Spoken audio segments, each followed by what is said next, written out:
Olá, pessoal, todos são bem-vindos ao nosso curso Panorama da Bíblia. Hoje nós vamos falar aqui sobre o livro de Jó. Eu quero aproveitar para divulgar aqui o meu canal aqui no YouTube. Eu tenho alguns materiais aqui, quero disponibilizar para vocês. O curso básico de teologia, tem 14 aulas aí disponíveis para você conhecer um pouco mais de teologia. Também tem um outro curso aí, Panorama da Bíblia, que é o nosso curso atual hoje, que estamos estudando aqui. São 66 aulas de Gênesis, Apocalipse, com o objetivo de você entender um pouco mais de cada livro da Bíblia. E também temos aí o curso de aconselhamento, que a ideia é 9 aulas, e agora estamos ainda em fase de construção. Tá? Aproveite esse material, se inscreva no canal, também peço que me siga no Instagram, @pastor Daniel Dutra, porque lá você vai receber também mais ideias que eu estou produzindo aqui pelo canal do YouTube. Tá? Então vamos lá iniciar o nosso estudo de hoje sobre o livro de Jó. Eu começo dizendo que o livro de Jó é possivelmente um dos livros mais antigos da Bíblia Sagrada.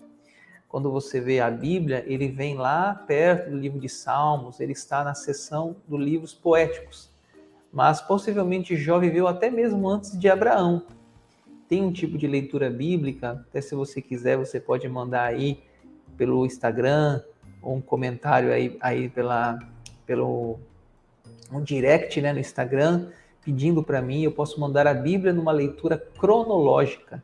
Aí você vai ver que você começa lendo Gênesis, depois você já vai ler Jó, e aí você não vai ler a Bíblia na ordem que ela está, mas você vai ler a Bíblia numa ordem como se ela estivesse numa ordem realmente cronológica. E Jó, então, viveu ali antes de Abraão, né?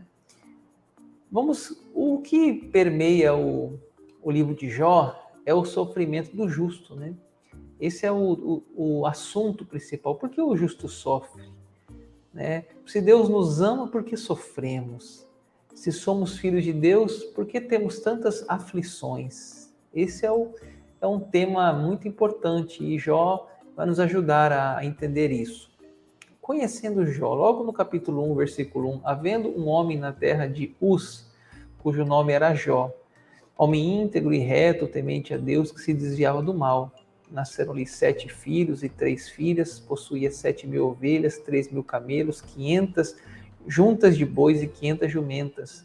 Era também muito numeroso o pessoal ao seu serviço, de maneira que este homem era o maior de todos os do Oriente. Então aqui já temos muita coisa sobre Jó, né? Fala que ele era um homem íntegro, reto, né? Ou seja, tinha integridade na sua vida. O versículo 2 fala que ele tinha 7 filhos e 3 filhas, né? Ou seja, ele foi um homem que teve 10 filhos, 7 homens e 3 mulheres.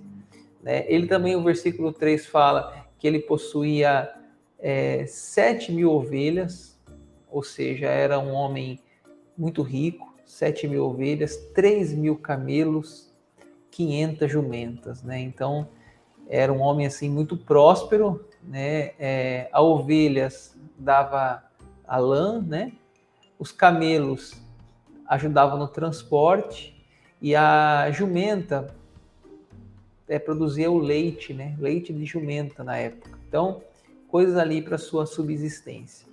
Ele tinha uma família realmente abençoada, né? O texto vai dizer: seus filhos iam às casas uns dos outros e faziam banquetes, cada um por sua vez, e mandavam convidar as suas 3 irmãs a comerem e beberem com ele. Decorrido o turno de dias de seus banquetes, chamava Jó a seus filhos e os santificava. Levantava-se de madrugada e oferecia holocausto segundo o número de todos eles, pois dizia: talvez tenham pecado meus filhos e blasfemado contra Deus seu coração. Assim fazia Jó continuamente. Então Jó, ele era uma pessoa que você vê que os filhos tinham uma boa amizade entre si. É tão ruim quando os irmãos vivem em pé de guerra, né? Mas o texto fala que eles viviam em um bom relacionamento e diz que ele fazia orações pelos filhos, né? Ele levantava-se de madrugada Porque talvez, olha o que o texto fala, talvez tenham pecado os meus filhos e blasfemado contra Deus, era um intercessor dos seus filhos, né? Aí a cena muda. A cena muda. Num dia em que os filhos de Deus vieram apresentar-se perante o Senhor, veio também Satanás entre eles. Então perguntou o Senhor a Satanás: de onde vem? Satanás respondeu ao Senhor e disse: de rodear a terra e passear por ela, né? Então aqui no versículo 6, a cena muda. Se fosse um livro, seria um novo capítulo. Se fosse uma peça de teatro, a cortina desceria e abriria uma nova cena. Somos agora então transportados do céu, da terra para o céu, né? Da vida de Jó para o que está acontecendo na sala do trono de Deus. Deus está no seu trono, de repente vem um intruso ali. Quem que é esse intruso? Satanás, o diabo, né? O enganador. Ele estava ali naquele dia. Jó, um exemplo de vida. Perguntou ainda o Senhor a Satanás: observaste o meu servo Jó? Porque ninguém há na terra semelhante a ele, homem íntegro e reto, temente a Deus, se desvia do mal.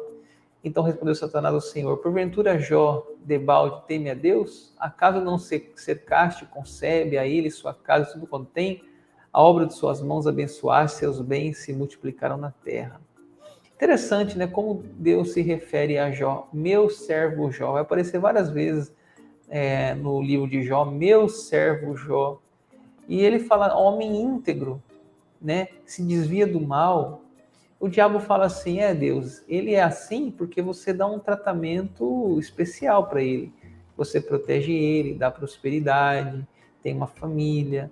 Tira dele a riqueza, tira dele a família, você vai ver que ele volta o rosto contra ti, Deus. Que ele vai te abandonar, Deus. Que ele vai blasfemar. Deus, confiando no seu servo, Deus permite. Estende, porém, a mão e toca-lhe em tudo quanto tem, e verás se não blasfema contra ti na tua face. Disse o Senhor a Satanás: eis que tudo quanto ele tem está em teu poder, somente contra ele não estendes a mão. E Satanás saiu da presença do Senhor. Então Deus permitiu isso porque ele acreditava que jovens passaria essa provação. E Deus falou para ele assim: tudo bem, só que não toque no seu corpo. Fica imaginando Satanás saindo, né, com aquele risinho sinistro. E aí foi lá testar, tentar provar o Jó. Jó perdeu os seus bens, né? Sucedeu um dia que seus filhos e suas filhas comiam e bebiam vinho na casa do irmão primogênito, que veio um mensageiro a Jó e lhe disse: os bois lavravam e os jumentos passeavam junto a eles. De repente deram sobre eles os sabeus e os levaram e mataram os servos aos fios da espada. Só eu escapei para trazer-te a nova. Falava este ainda quando veio outro e disse: fogo de Deus caiu do céu e queimou as ovelhas e os servos, os consumiu. Só eu escapei para trazer-te a nova. O que aconteceu aqui então?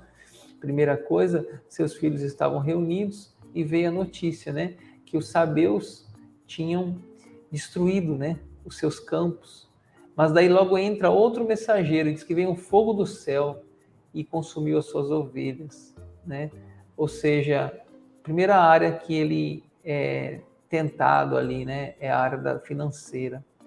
Ele perde tudo que ele tem. Aquele homem rico vai à falência, mas ele não blasfema contra Deus. E continua, né? Aí o diabo tentando ele agora nos filhos. Também este falava ainda quando veio outro e disse: estando teus filhos e tuas filhas comendo e bebendo vinho em casa do irmão primogênito, eis que se levantou grande vento do lado do deserto, deu nos 4 cantos da casa, a qual caiu sobre eles e morreram. Só eu escapei para trazer-te a nova. Então Jó, ainda mastigando a sua derrota financeira, ele recebe outra notícia trágica. Os filhos dele morreram. Os 10 filhos morreram. Os filhos estavam na mesma casa, naquela amizade entre os filhos. Veio um vento, derrubou a casa, ou seja, Jó encomendou 10 caixões. Né? Você já viu uma mãe, um pai enterrar um filho, mas imagine enterrar 10 filhos no mesmo dia. Jó e sua mulher ficaram sozinhos, sem filhos. Qual foi a reação de Jó?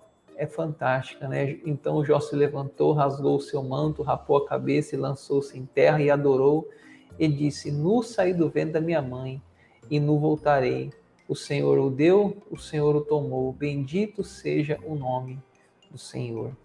Então, Jó, diante de todos aqueles acontecimentos, qual a reação dele? Adorar a Deus, né? Tem uma música que fala assim, né? Se Deus fizer, Ele é Deus. Se não fizer, Ele é Deus. Essa foi a reação dele, né? Mesmo diante de uma falência financeira, da morte dos seus filhos, ele diz, bendito seja o nome do Senhor, né? Acho que Satanás ali falou, não é possível, ficou boquiaberto, né? Diante de tamanha fé que esse homem tinha. Mas Satanás não ficou satisfeito, não. Ele vai para o segundo round. No dia em que os filhos de Deus vieram apresentar-se perante o Senhor, veio também Satanás entre eles apresentar-se perante o Senhor. Então o Senhor disse a Satanás, de onde vem? Respondeu Satanás ao Senhor e disse, de rodear a terra e passear por ela. Então Satanás não se deu por vencido, né? Está ali ele, de novo, ali rondando o trono de Deus.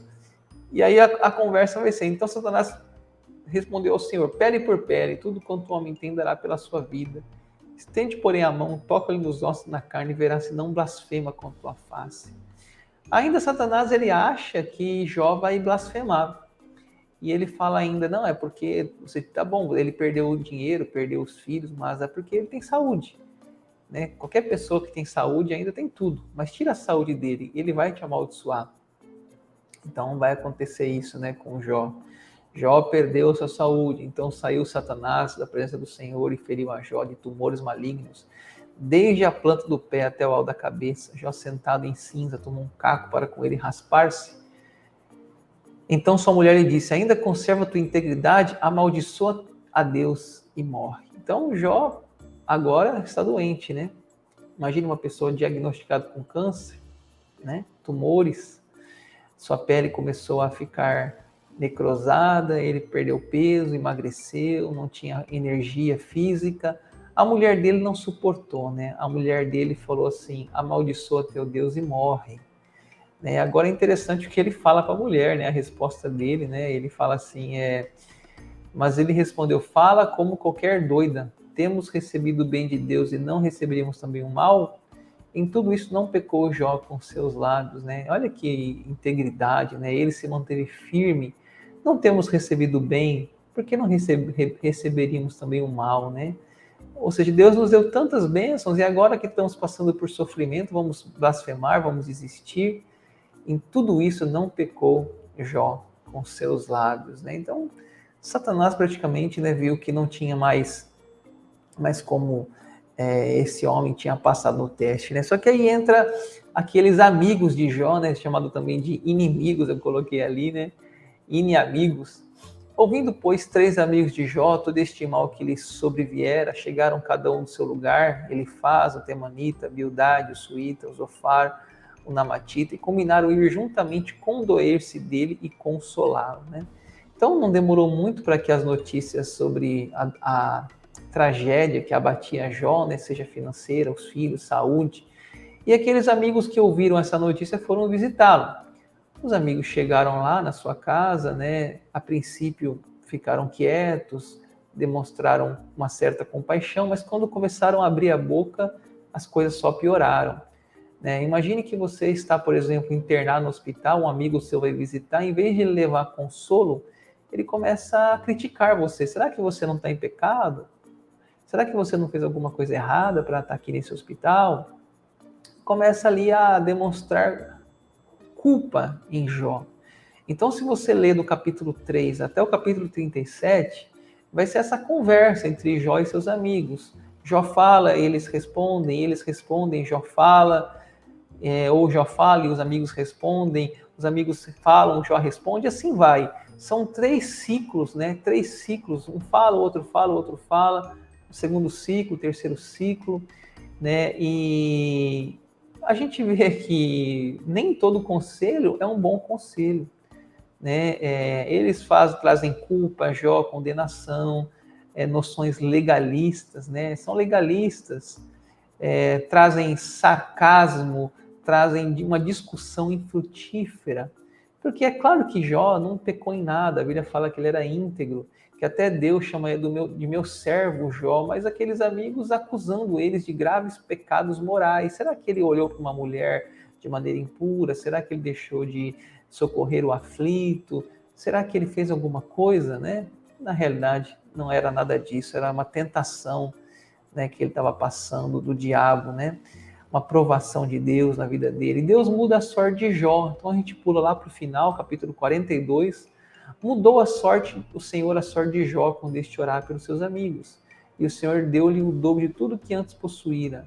Assim abençoou o Senhor o último estado de Jó, mais do que o primeiro, porque veio a ter 14.000 ovelhas, 6.000 camelos, 1.000 jumentas, e também teve outras 7 filhos e 3 filhas. Chamou o nome da primeira Gemima, da outra Queze, e da terceira Queren Apuk. Então você lembra quantas ovelhas ele tinha? No começo 7, agora ele tem 14. Lembra que ele tinha 3.000 camelos? Agora ele tem 6.000.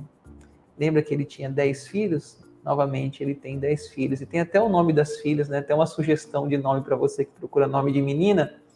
Gemima, Késia e Queren, né? Apuk. Não sei se você vai gostar desses nomes, né? Mas tem uma história bíblica por trás. E aí, depois disto, viveu Jó 140 anos, viu seus filhos e os filhos de seus filhos até a 4ª geração. Então morreu Jó, velho e farto de dias, né? É a famosa expressão, né, patriarcal, inditosa velhice. Né? Ele viveu bem, Deus restituiu, né, tudo que ele perdeu. Né? E o livro de Tiago, no Novo Testamento, capítulo 5:11, fala: tendes ouvido a paciência de Jó, né? Ficou famoso, né? A paciência de Jó. Ele ficou famoso porque ele perseverou, né? No meio do sofrimento. Ele ficou famoso porque ele passou muitas coisas, mas não blasfemou contra Deus. Que sirva para nós, né? Essa história de inspiração. Assim, finalizamos mais uma aula. Eu agradeço pela sua companhia, peço que você se inscreva aí no canal, deixe o seu curtir no vídeo, seu comentário, se inscreva lá no Instagram, @Pastor Daniel Dutra. Deus abençoe a todos.